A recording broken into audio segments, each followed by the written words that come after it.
বককে পদচ্যুত করতে গেলে আর টিনাকে জেল খাটা গেলে, টিনার সপরিবারে জেল খেতে গেলে কি কি এভিডেন্স চাই আমার কাছ থেকে বলুন, আমি দেবো। আমার আজকে ফ্যামিলির মান সম্মান আজকে কিলো দরে বিক্রি করেছে বক আর টাকা পয়সার জন্য। আমি সবকিছু দিতে রাজি। কি করেছে কি করেছে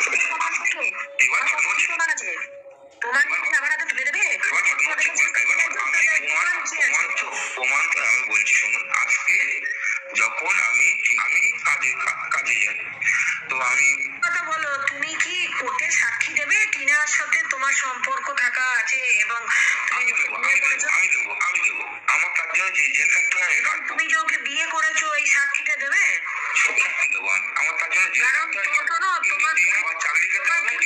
কিন্তু বলছে তোমার পুলিশ স্টেশন বলছে তোমার বাড়িতেই থাকে, তোমার সাথে বিয়ে হয়েছে এবং আমার বাড়িতে জেলে থাকতো, আমার বাড়িতে আমি আশ্বাস দিয়েছিলাম আমার তার জন্য জেল থাকতে হবে, আমি খাবো। কিন্তু আমার কথা হচ্ছে কিনা আমি আমার বাবা মা দায়ী নয়, আমি তুমি যদি স্বীকার করে নাও তাহলে তো ব্যাস ওই মেয়েটি জেল খাটবে। যখন টিনার যখন বাড়ি থেকে বের করে দিই তখন আমার নিজের বাবা মা, আমার আত্মীয় স্বজন, আমার কোনো বন্ধু বান্ধব আমার পাশে দাঁড়ায়নি। সেই জায়গায় দাঁড়িয়ে আজকে আমার প্রত্যেকে একটা কথা বলেছিল, যে মেয়ে তার সন্তানের যে মা তার সন্তানের হতে পারে না, সে মানুষ কোনোদিন কারো হতে পারে না, তুই ভুল করছিস। আজকে সব এরিয়া আমি আজকে সেই মানুষটার পাশে গিয়ে দাঁড়িয়েছিলাম। আজকে সেই মেয়ের একটা নয় তিনটে ছেলের সাথে সম্পর্কে জড়িত, যার প্রুফ আমার কাছেও এখনো বর্তমানে আছে। আজকে গিয়ে আমি হাতে নাতে বলেছি তাকে, সে আমাকে বলছে কিনা আমার শরীরের জ্বালা মেটানোর জন্য আমি সম্পর্ক রাখি তিনটে ছেলের সাথে। অর্ঘ কুণ্ডু, সত্যজিৎ সরকার, আর হচ্ছে কি যেন ওর নাম, দীপায়ন মাইতি। তিনটে ছেলের সাথে সম্পর্ক জড়িত, একটা নয় তিনটে। একদম ঠিক কথা, যে তার সন্তানের হতে পারে না, স্বামী খারাপ, শ্বশুর খারাপ, শাশুড়ি খারাপ, সবাই খারাপ, যে তার সন্তান দুধের শিশু, মাটির তাল যাকে বলে, নারায়ণের রূপ, সে তাকেই ভালোবাসতে পারলো না, সে কিনা ভালোবাসবে পরপুরুষকে। হ্যাঁ, ওই তো বলছে আমার শরীরের জ্বালা মেটানোর জন্য। ভাই, তোর শরীরে কত জ্বালা রে, কত জ্বালা, মানে এই মেয়েটার কথা বলছি, কত চুলকুনি, সেটা এদের না বিচুটি পাতা ঘষে দিতে হয়, বিচুটি পাতা ঘষে দিতে হয়, নে কত চুলকাবি চুলকা। সত্যি কথা বলতে এদের না মানুষ দিয়ে হবে না, জানো তো, এদের ঘোড়া, তারপর কী বলে, হাতি, ঘোড়া, বিশেষ করে ঘোড়া ঘোড়া ঘোড়া দিয়ে প্রয়োজন এদের। নাহলে কোনো মেয়ে বলে যে আমি আমার শরীরের জ্বালা মেটাবার জন্য, যার বিয়ে হয়ে গেছে, একটা সন্তান হয়ে গেছে, অনেকেই বলে যে একটা সন্তান হয়ে যাওয়ার পর অনেকের জ্বালা মিটে যায়, ঠিক আছে, অনেকের এই শরীরের জ্বালাটা না মিটে যায় না, অনেকটা কমে যায়। অনেকের মুখে শুনেছি, অনেক মেয়েদের সাথে তো আমাদের এই সমস্ত নিয়ে কথাবার্তা হয়, যে হ্যাঁ বিয়ের পরে পরে যে তুঙ্গে ব্যাপারটা থাকে, কিন্তু বিয়ের পর আস্তে আস্তে যখন মা হয়, মা হওয়ার পর বাচ্চার দিকে কেয়ার দিতে দিতে না ওই শরীরের জ্বালার কথা অনেকটাই কমে যায়। কিন্তু এ তো বাচ্চার দিকে কেয়ার দেয়নি, ওখানে ওই বাড়িতে ছিল, বাচ্চা হওয়ার পর বাচ্চার 2.5 বছর বয়সে দুধ ছাড়িয়ে নিয়ে, মানে বাচ্চার যে দুধ খায় তার খাদ্য সেটা ছাড়িয়ে নিয়ে কারোর মুখে গুজে দিয়েছিল যে তুই খা এবার, আমাকে জ্বালা মেটা। তো সেক্ষেত্রে এই মানে কি বলবো, তো নোংরা ভাষা মানে বলতেও খারাপ লাগে, কিন্তু এই মেয়েটার সম্বন্ধে যত শুনছি, যত দেখছি এবং তার ঔদ্ধত্য যত দেখছি না, তত যেন না মানে ঘেন্না লাগছে, যাকে জাস্ট ঘেন্না লাগছে। একে আবার লোকে কি করে সাপোর্ট করে জানি না, কি করে এত মানে কি বলবো, জাস্ট ঘেন্না লাগছে। ওর রুচি এত খারাপ, এই যে শুনলাম 3টে পুরুষেই ওর মিটবে না, ও আরও 30 জনের সঙ্গে শোবে, ও আরও 30 জনের সঙ্গে শোবে, কারণ আমার শরীরের জ্বালা মেটানোর জন্য, এত জ্বালা। ও সেই জন্যেই হয়তো মানে বাচ্চার বাবা ওর সঙ্গে পেরে ওঠেনি। কোনো সুস্থ মানুষের পক্ষে সম্ভব নয়, কারণ এগুলো না এক একটা রোগ, মানে এই মানে হরমোনাল ব্যাপার, তো সেক্ষেত্রে এই মানে কি বলবো, হরমোনাল যে ব্যাপার স্যাপারগুলো আমি দেখছিলাম জাস্ট গুগলে, এইগুলো না মানে এই যে অতিরিক্ত চাহিদা যেটা বলে, সেটা এই হরমোনাল রোগের জন্য। এরও কিন্তু চিকিৎসা আছে, ওকে এই ধরনের কোনো ডাক্তারের সঙ্গে ইমিডিয়েট পরামর্শ করতে হবে, যেতে হবে, আর নাহলে কী করতে হবে, ওকে ওই 3 জন 4 জন 6 জন 30 জন এইরকম ধরে বেড়াতে হবে, কেন এ জ্বালা সহজে মিটবে না। মেটার হলে 1 পুরুষে 2 পুরুষে মিটে যেত, সেটা হচ্ছে না। তো যাই হোক, মানে এত ঘেন্না লাগে এগুলো, কি বলবো। এবারে আসি হচ্ছে বকের কথায়। এই লোকটিকে না আমার প্রথম দিন থেকেই না ভালো লাগেনি, কি জানি কেন ভালো লাগেনি। কি মানে কিরম টাইপের একটা লোক যেন। মানে এদিকে ক্যামেরার আড়ালে থাকবো, ক্যামেরার আড়ালে থেকে কলকাঠি নাড়বো, এখন অবশ্যই ক্যামেরার সামনে এসছে, কলকাঠি নাড়বো। তারপরে হচ্ছে এই যে মাকে হচ্ছে সবসময় দিকভ্রষ্ট করা, কিসের জন্য? টাকার তো একটা আছেই, কিন্তু নিজের কাজের প্রতি, নিজের একটা মানুষের দায়িত্ব নিয়েছি সেটার প্রতি কোনো তার লয়্যালটি নেই। কিন্তু কি না, এই যে ছেলে আসছে অন দ্য ওয়ে, বক ওকে শুনিয়ে রেখেছে অল দ্য ওয়ে, আর গামলায় হাত ধুয়েছে, আর গামলা হচ্ছে আমাদেরকে শুনিয়েছে বাচ্চা অন দ্য ওয়ে। কোনো একটা কাজের কাজ করতে পারলো, কিছু হলো? এই যে কত কি বাচ্চার মা হচ্ছে বাচ্চার বাবার বিরুদ্ধে মিথ্যে মিথ্যে কেস দিল, এগুলো তো বক তো লিগাল অ্যাডভাইজার, তার পরামর্শেই দিয়েছে। কত কত মিথ্যে মিথ্যে কেস, শুধু বাচ্চার বাবার নামে নয়, তার পরিবারের মানে বাবা মা, বাচ্চার বাবা, মানে শুধু নয়, ঠাকুমা দাদুর নামেও সমস্ত কেস দেওয়া হলো। মানে এগুলোতে একটাকেও কি মানে কোনো সাকসেসফুল হলো? কেস দেওয়া মানে হচ্ছে পয়সা খরচ। এই মেয়েটির কাছ থেকে শুধু পয়সা, মানে কি বলবো, ছিনিয়ে নেওয়া যাকে বলে, ঘুর পথে ছিনিয়ে নেওয়া, এই হচ্ছে বক। তো সেখানে শুনলাম যেটা, যে বক হচ্ছে এই ওদের স্বামী স্ত্রীর সংসারে ঢুকে নাকি ফাটল ধরিয়েছে। আরে বাবা, বকেরও তো একটু ইচ্ছে করবে, কেননা মানে এই সোশ্যাল মিডিয়া থেকে, মানে এই ইউটিউব থেকেই শুনেছি বকের বাড়িতে যখন নাকি গিয়েছিল, সেই প্রথম দিন আমাদের সিঁড়ির থেকে দেখিয়েছিল, তখন নাকি টিন এমন দৃষ্টিতে বকের দিকে মানে তাকিয়েছিল অনেকক্ষণ ধরে, টিন নাকি তাকিয়েছিল বকের দিকে। তো সেক্ষেত্রে নাকি সেদিনই নাকি বক বুঝতে পেরে গেছিল এই মেয়েটার ঢলঢলে ক্যারেক্টার, লুজ ক্যারেক্টার যাকে বলে, ঢলঢলে একদম কিছু নাই। কারণ সেটাই কিন্তু এই কিছু ক্রিয়েটারের কাছে কিন্তু বক জানিয়েছিল। তখন গল্প করতো, ভাত ঘুম দিত, মানে ভাত ঘুম না দিয়ে, ভাত ঘুম নয়, মানে খাওয়া দাওয়ার পর, দুপুরবেলা খাওয়া দাওয়ার পর, রাত্রেবেলা খাওয়া দাওয়ার পর নাকি এই কিছু ক্রিয়েটারের সঙ্গে বকের খুব গল্প হতো। সেই সময় বলেছিল যে মেয়েটির যে মানে ক্যারেক্টার ভালো নয়, সেটা আমি প্রথম দিনই বুঝে গেছিলাম, যেদিন ও আমার ফ্ল্যাটে এসেছিলো। মানে সেদিন লিগাল ব্যাপার স্যাপার, কাগজপত্র এইসবের জন্য হয়তো গিয়েছিল। তো সেই দিন নাকি এমন চাহনি দিয়ে এই মেয়েটি তাকিয়েছিল বকের দিকে। জানি না ভাই, বক তাকিয়েছিল না বকের দিকে ও তাকিয়েছিল, আমরা তো স্পটে ছিলাম না, যেটা শুনতে পাচ্ছি। এমনভাবে তাকিয়েছিল, সেই দিনই নাকি কিছু একটা ঘটনা ঘটে যেত। কি ঘটনা বুঝতে পারছো তো? নাকি বকের বউ সেই ব্যাপারটাকে নাকি সামাল দিয়েছে। মানে জাস্ট মানে ভাবতে অবাক লাগে, সত্যি এরা এত নোংরা। আর মানুষের সত্যি কথা বলতে দেখবে, যে কোনো কাজ করতে করতে না একটা বিরক্তি আসে, তো মানে দূর বাবা আর ভাল লাগছে না, ওর মধ্যেই যেটা আছে, দূর 5 বছর সংসার করলাম আর ভাল লাগছে না, দূর প্রেমিককে 1.5 বছর ধরে খুব ফষ্টি নষ্টি করলাম আর ভাল লাগছে না, দূর 2.5 বছরের সন্তান আর ভাল লাগছে না, দূর ব্যবসা করলাম লাটে উঠে গেল ভাল লাগছে না, জিমে গেলাম দূর ভাল লাগছে না, জিম লাটে উঠে গেল।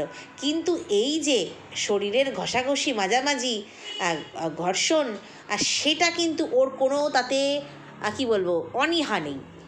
যত পারো তত দাও। তো সেক্ষেত্রে এই জিনিসটাই ওর একমাত্র ভালো লাগে, এটাতেই ও একমাত্র স্টে করে থাকতে চায়।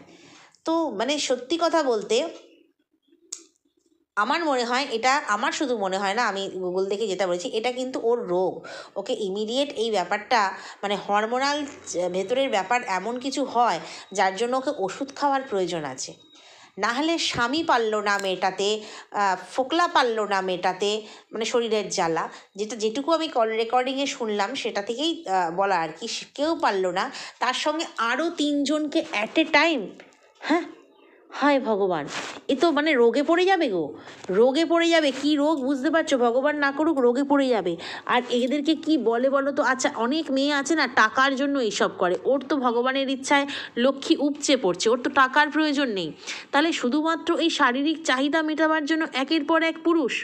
আর সেই জন্যই ও বলেছে গতকালের ভিডিওতে, আমি থেমে থাকবো কেন? নিশ্চয়ই থেমে থাকবে কেন? ও একেবারে মানে এই লাইনে বিশ্ব খেতাব নেবে, ও থেমে থাকবে না, বিশ্ব খেতাব নেবে। সেই জন্য কালকে বলছিল, আমি কি প্যাঁচার মতো মুখ করে বসে থাকবো নাকি, আমি এই ব্যাপারে থেমে থাকবো কেন? একদম না, ক্যারি অন।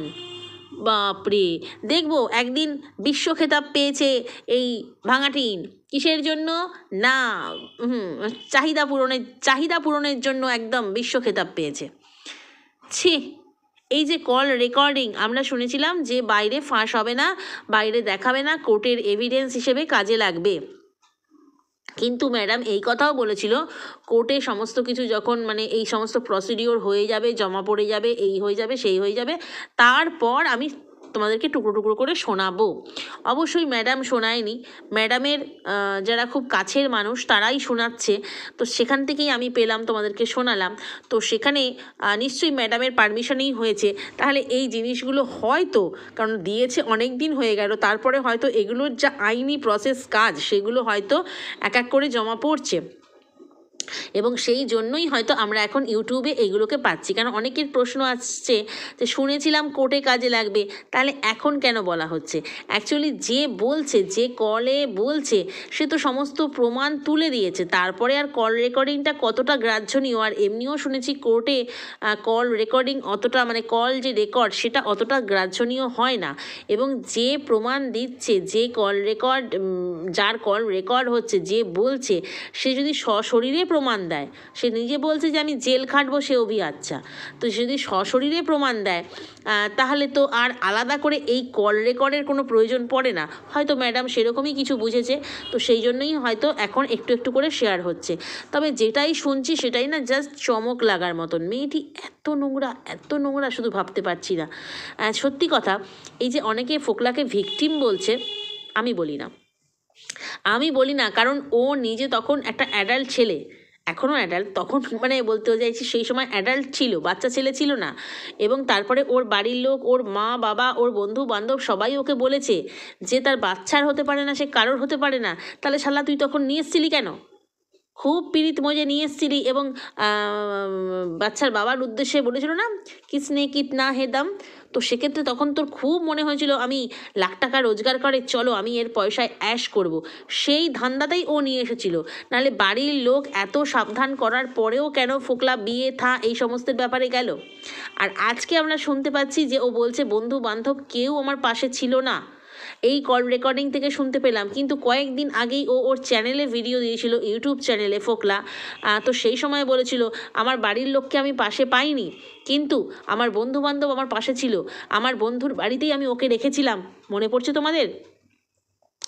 আমার বন্ধুর বাড়িতেই ওকে রেখেছিলাম, তো সেক্ষেত্রে আমি একটা অন্য বন্ধুর বাড়িতে ছিলাম, ওকে একটা অন্য বন্ধুর বাড়িতে রেখেছিলাম। কোনটা সত্যি কোনটা মিথ্যে যাচাই করছি না, যখন যেটা শুনছি তখন সেটা শুনে জাস্ট কান গরম হয়ে যাচ্ছে, এটা হচ্ছে ব্যাপার। তো সেক্ষেত্রে এই বকও ভাই কম যায় না, এই ফোকলাও ভাই কম যায় না, কারণ এই মেয়েটি এমন একটা অপরাধ করে বাড়ি থেকে বেরিয়েছে, সত্যি কথা বলছি, এই মেয়েটির জীবন এই রকম পুরুষেরাই কিন্তু ছারখার করে দেবে, সে অর্থনৈতিক দিক থেকে হোক, সমাজের মান সম্মানের দিক থেকে হোক, শারীরিক দিক থেকে হোক, যে কোনো দিক থেকে হোক, এই সমস্ত পুরুষেরাই। ও একটা নিজেকে না ওই খাঁচার পাখি মনে করেছিল, যে আমি শ্বশুরবাড়িতে আছি, বাধা ধরা জীবন, ডিসিপ্লিন জীবন, মানে কি বলবো, ওই সংসার বাচ্চা এগুলো আমার ভালো লাগে না, আমি একটু উড়তে চাই। এইসব উড়ন্ত মেয়েদের যে কি হয়, ভবিষ্যৎ যে কি হয় না, ভীষণ খারাপ। এখন মনে করছে আমি রঙিন দুনিয়ায় আছি, আমি রঙিন, আমার জীবন এইভাবেই আমার চলবে, কিন্তু এইসব মেয়েদের ভবিষ্যৎ সত্যিই ভীষণ খারাপ হয়। এটা বাড়ির লোকও, ওর বাড়ির লোকও কিন্তু বুঝতে পারছে না, নাকি বুঝছে না, শুধু টাকা কামালেই হবে আর মেয়ে ফুর্তি করে যাক। কারণ মেয়েকে শাসন করার রাইট কি বাবা মায়ের নেই? মেয়ে বিবাহিত বলে, মেয়ে নিজে রোজগার করছে বলে, মেয়ে নিজের পায়ে দাঁড়িয়ে গেছে বলে, মেয়ে অ্যাডাল্ট বলে? আলবাত আছে। আমার মনে হয় বাবা মায়ের কাছে সন্তান সবসময় ছোট থাকে। আজকে যদি মেয়ের এই কাজকে সাপোর্ট না করতো, মা কিছুতেই ওকে ফ্ল্যাটে যেতে দিত না। বাবা ধমকানি দিয়ে বলতো যে ফ্ল্যাটে নয়, তুমি ফ্ল্যাট ছেড়ে দাও, এখানে এসে থাকো।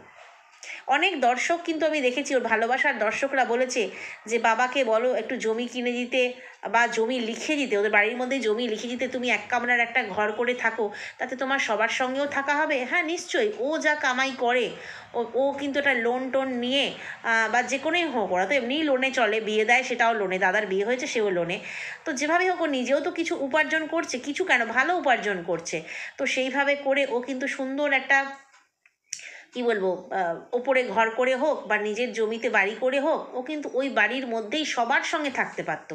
তাতে ওর মন ভালো হতো, ওর ব্লগিং ভালো হতো, ওর ইনকাম ভালো হতো, সব হতো।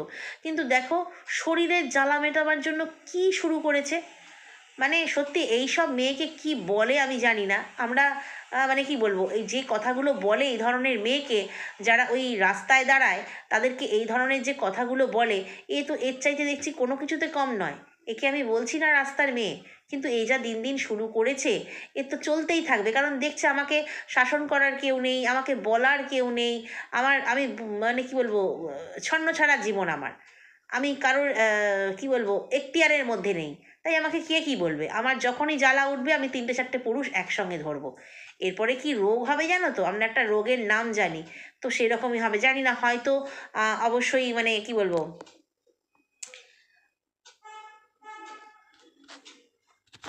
সেই রকমই কোনো ব্যবস্থাপনা নিয়েই কাজ হয়। অনেকে বলে যে ও পিল খায়, পিল খেয়ে খেয়ে ফুলে গেছে। অনেকে বলে ও ড্রিঙ্ক করে, মানে ডিরিং, ফোকলার ভাষায় ডিরিং করে, তো ডিরিং করে করে ফুলে গেছে। ভাই কিসের জন্য ফুলে গেছে জানি না, বাট ওর লাইফস্টাইলটা যে পুরোপুরি আনহেলদি সেটা পরিষ্কার বোঝা যায় সব দিক থেকে। খাওয়া দাওয়া, ঘুম, জীবনযাত্রা, everything is wrong, everything is wrong. তো জানি না ওর মানে কি বলবো ভবিষ্যৎ কি আছে। আর এই রকম মা কখনো ছেলেকে পাবে বলে মনে হয়? ও নিজেও চায় না, আর ও পেতেও চায় না, আর ও পাবেও না। এত কিছু রটনার পর একটা দুধের শিশুকে মায়ের হাতে তুলে দেবে কোর্ট? কখনো না। অতএব বাচ্চার মানে কি বলবো বাড়ির লোক, বাবা ঠাম্মি দাদু, তারা নিশ্চিন্তে থাকতে পারে। আর যেসব দর্শকরা ভয় পায় চলে যাবে চলে যাবে, কি হবে না হবে, ছোট বাচ্চাটার কি হবে, ছোট বাচ্চাটার কি হবে, সে যেখানে আছে সেখানেই থাকবে। শুধু কি হবে জানো, যখন ও বড় হবে তখন এই মায়ের কেচ্ছাগুলো নিয়ে ওকে পোক করবে লোক। এটা হচ্ছে কথা। ওর বন্ধুবান্ধব, ওর বাড়ির লোক, মানে বন্ধুবান্ধবের বাড়ির লোক, বা যখন ও স্কুল কলেজে পড়তে যাবে সেই সময় ওকে কিন্তু অনেক কথা শুনতে হবে। মানসিক হেনস্থা যাকে বলে। ওকে দেখো, ডিভোর্স কিন্তু অনেকের হয়। আমি জানি যেসব বাবা মায়ের বাচ্চার ডিভোর্স হয়, মানে বাচ্চার বাবা মায়ের ডিভোর্স হয়, সেই সব বাচ্চাদের কিন্তু কোথাও একটা মেন্টাল প্রবলেম থাকে বড় হলে, কোথাও একটা নিজেরা গুটিয়ে রাখে নিজেকে।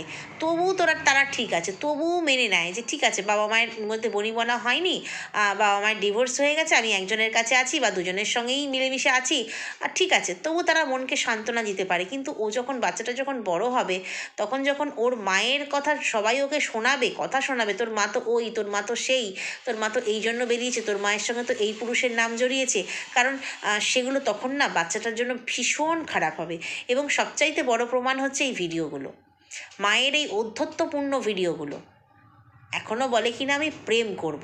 আরে তোর প্রেম করার এখন বয়স নেই। এখন কিসের বয়স বলতো? তোর বাচ্চাটাকে মানুষ করার,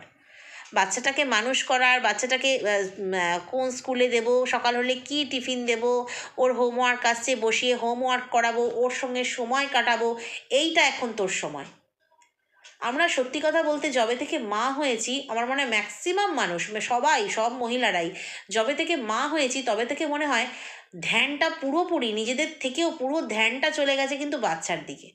তারপরে যখন বাচ্চা স্কুলে ভর্তি হয়েছে সেটা তো আরও পরের কথা। তারপরে যখন আস্তে আস্তে ক্লাস বাড়ছে, আর নিজেদের দিকে তাকাবারই সময় পাই না। এটাই হচ্ছে কথা। মানে সব পুরো ধ্যানটুকু কিন্তু বাচ্চারা নিয়ে নেয়। আর একে দেখো, বাচ্চা এদিকে যত বড় হচ্ছে, না হলে বাচ্চার প্রতি মায়া না থাকলে বলে যে আমি বাচ্চার ভিডিও দেখি না, মানে বাবার ভিডিও দেখি না। এখানেই তো বোঝা যায় অ্যাকচুয়ালি এই সব মানুষের জন্য ভগবান বিরাট বড় শাস্তি লিখে রেখেছে। আর কোথাও শাস্তি না হোক বা না হোক, ভগবানের দরবারে বিরাট শাস্তি আছে। হয়তো আমরা ওয়াইটিতে বসেই দেখব, হয়তো ও দেখাবে না, বাট কানাঘুষো যেরকম সব শুনতে পেয়েছি, দাদা মেরেছে, ফোকলা কেলিয়েছে, তো এইরকমই হয়তো আমরা শুনতে পাবো ভগবানের দরবারে ওর বিরাট শাস্তি লেখা আছে। উড়ুক উড়ুক, সেই কথা আছে, পিপিলিকার পাখা গজায় মরিবার তরে। এই হচ্ছে ব্যাপার। তো চলো বন্ধুরা, ভিডিওটা এইখানেই শেষ করি। নেক্সট ভিডিওতে আবারও আসছি, ওটা একটা ধামাকা ভিডিও আছে নেক্সট ভিডিওটা আবারও। চলো চোখ রাখো। হ্যাঁ, ওটা অবশ্যই বাচ্চার বাবাকে নিয়ে আছে। আর হচ্ছে তোমার ঠিক আছে, ভিডিওটার জন্য অপেক্ষা করো। চলো লাইক কমেন্ট শেয়ার সাবস্ক্রাইব করে সঙ্গে থেকো। টাটা।